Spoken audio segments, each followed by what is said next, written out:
Free subscribe ಆಗಿ, ಆಮೇಲೆ bell ಹೊಡೆಯೋದು ಮಾತ್ರ ಮರಿಬೇಡಿ.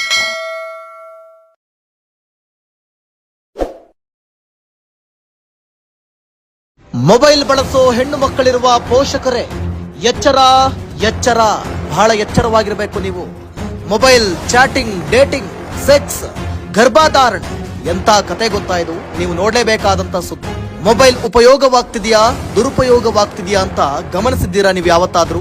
ನಿಮ್ಮ ಮಗಳು ಮೊಬೈಲ್ ನಲ್ಲಿ ಏನು ನೋಡ್ತಿದ್ದಾಳೆ ಅಂತ ನೀವು ಯಾವತ್ತಾದ್ರೂ ನೋಡಿದ್ದೀರಾ? ನೋಡ್ಬೇಕಾಗುತ್ತೆ. ಯಾಕಂದ್ರೆ 45,000 ಚಿಕ್ಕ ವಯಸ್ಸಿನ ಹೆಣ್ಣು ಮಕ್ಕಳೇ ಗರ್ಭಧಾರಣೆಯಾಗಿದ್ದಾರೆ. ಬನ್ನಿ ಬಗ್ಗೆ ಡೀಟೇಲ್ಸ್ ಕೊಡ್ತಾ ಹೋಗ್ತೀನಿ ನಾನು.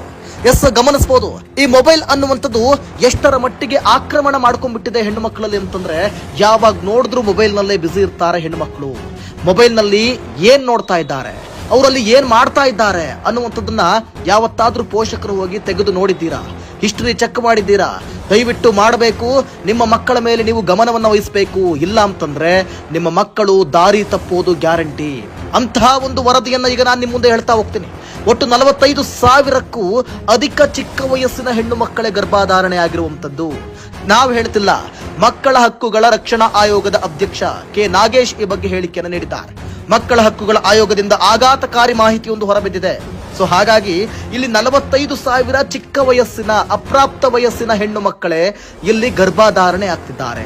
ಕಾರಣ ಮೊಬೈಲ್ ನಲ್ಲಿ ಬರುವಂತದ್ದು ಯಾವ್ದಾವುದೋ ವಿಡಿಯೋಗಳನ್ನ ನೋಡುವಂಥದ್ದು, ಯಾವ್ದಾವುದೋ ವೆಬ್ಸೈಟ್ ಮೇಲೆ ಕ್ಲಿಕ್ ಮಾಡುವಂಥದ್ದು, ಅಲ್ಲಿ ಯಾವುದೋ ಒಂದು ಅಡ್ವರ್ಟೈಸ್ಮೆಂಟ್ ಮುಖಾಂತರ ತೋರಿಸುವಂತ ಲಿಂಕ್ ಮೇಲೆ ಕ್ಲಿಕ್ ಮಾಡುವಂಥದ್ದು, ಅಲ್ಲಿ ಯಾವುದೋ ಕೆಟ್ಟ ಕೆಟ್ಟ ವಿಡಿಯೋಗಳು ಬರುವಂಥದ್ದು, ಅದಕ್ಕೆ ಆಕರ್ಷಿತರಾಗಿ ಅದನ್ನು ನೋಡುವಂಥದ್ದು, ಅದನ್ನ ನೋಡಿ ಹಾರ್ಮೋನ್ ಬ್ಯಾಲೆನ್ಸ್ ತಪ್ಪುವಂಥದ್ದು. ಇದರಿಂದ ನಾವು ಒಂದು ಟ್ರೈ ಮಾಡೋಣ ಅಂತ ಹೇಳಿ ಮಾಡುವಂಥದ್ದು, ಜೊತೆಗೆ ಇದ್ರ ಬಗ್ಗೆ ಸ್ನೇಹಿತರೊಂದಿಗೆ ಡಿಸ್ಕಸ್ ಮಾಡುವಂಥದ್ದು.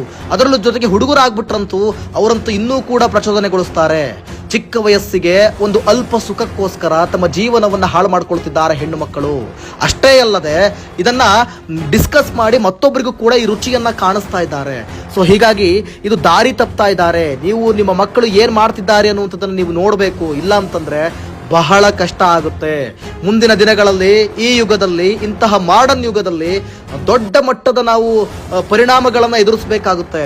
ಸೊ ಹೀಗಾಗಿ ಈ ಬಗ್ಗೆ ಮಕ್ಕಳ ಹಕ್ಕುಗಳ ರಕ್ಷಣಾ ಆಯೋಗದ ಅಧ್ಯಕ್ಷ ಕೆ ನಾಗೇಶ್ ಕೂಡ ಪ್ರತಿಕ್ರಿಯೆ ನೀಡಿದ್ದಾರೆ. ಅವ್ರು ಏನ್ ಮಾಡಬೇಕು, ಹೇಗೆ ತಡೆಗಟ್ಟಬಹುದು ಅನ್ನುವಂಥದ್ದನ್ನ ಹೇಳಿದ್ದಾರೆ. ಅವ್ರು ಏನ್ ಹೇಳಿದ್ದಾರೆ ಅಂತ ಒಂದ್ಸಲ ನೀವು ನೋಡ್ಬಿಡಿ.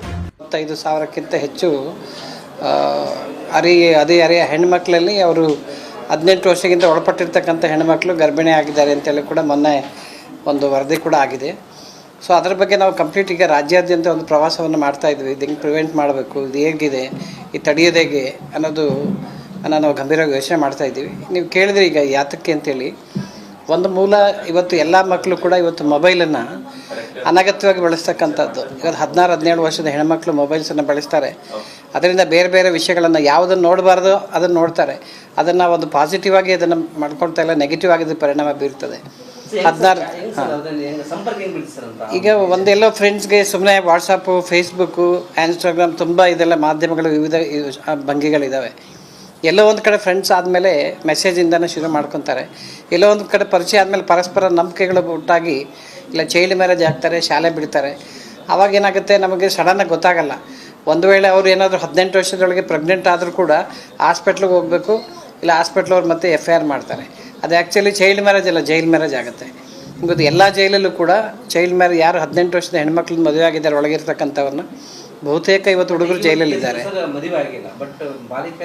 ಹೌದು, ಅದು ಕೂಡ ನಂಬಿಸಿ ಆಸೆಪಟ್ಟು ಮದುವೆ ಆಗ್ತಾರೆ ಅಂತಕ್ಕಂಥ ಒಂದು ಆತರ ಬಿದ್ದು ಅದೇನಾಗುತ್ತೆ ಅಂದರೆ, ದೇಹದಲ್ಲಿ 12, 13, 14 ವರ್ಷದ ಮಕ್ಕಳಿಗೆ ಇದೆಲ್ಲ 20, 30 ವರ್ಷದ ನಾಲೆಡ್ಜನ್ನು ನಾವು ಆ ಪ್ರಚೋದನೆಗಳನ್ನು ಈ ಮೊಬೈಲಿಂದ ಕೂಡ ನೋಡ್ತಾ ಇದ್ವಿ.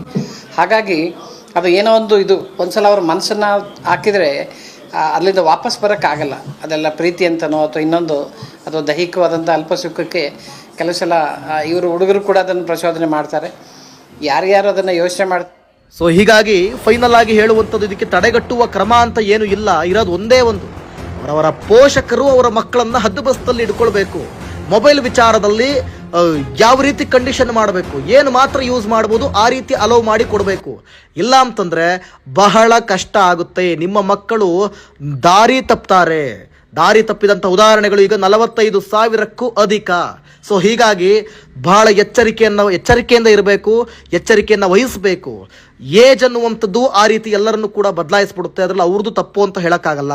ಆದರೆ ಪೋಷಕರು ನೀವು ಮಕ್ಕಳನ್ನು ಎಷ್ಟು ಕಟ್ಟುನಿಟ್ಟಿನ ಕ್ರಮವಾಗಿ ಇಟ್ಕೊಳ್ತೀರಾ, ಹದ್ದುಬಸ್ತಿನಲ್ಲಿ ಇಟ್ಕೊಳ್ತೀರಾ, ಅಷ್ಟು ಕೂಡ ಒಳ್ಳೆಯದು. ಮತ್ತು ಅದರ ಬಗ್ಗೆ ಜಾಗೃತಿ ಮೂಡಿಸುವಂಥ ಕೆಲಸವನ್ನು ಮಾಡಬೇಕು. ಅದರಿಂದ ಕೆಟ್ಟದ್ದು ಏನಾಗುತ್ತೆ ಅನ್ನುವಂಥದ್ದನ್ನು ಕೂಡ ನೀವು ಮಕ್ಕಳಿಗೆ ತಿಳಿ ಹೇಳಬೇಕು, ಓಪನ್ ಅಪ್ ಆಗಬೇಕು ಮಕ್ಕಳ ಜೊತೆ. ಇಲ್ಲ ಅಂತಂದರೆ ಮಕ್ಕಳು ನಿಮ್ಮ ಮುಂದೆ ಹೇಳ್ಕೊಳ್ಳೋಕ್ಕೂ, ಅವರ ಸಮಸ್ಯೆಗಳನ್ನು ಹೇಳ್ಕೊಳ್ಳೋಕ್ಕೂ ನಾಚಿಕೆ ಪಡ್ತಾರೆ.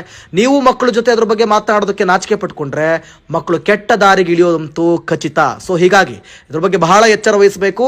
ಪೋಷಕರು ಕಟ್ಟುನಿಟ್ಟಿನ ಹದ್ದುಬಸ್ತಿನ ಕ್ರಮವನ್ನು ಕೈಗೊಳ್ಳಬೇಕಾಗುತ್ತೆ.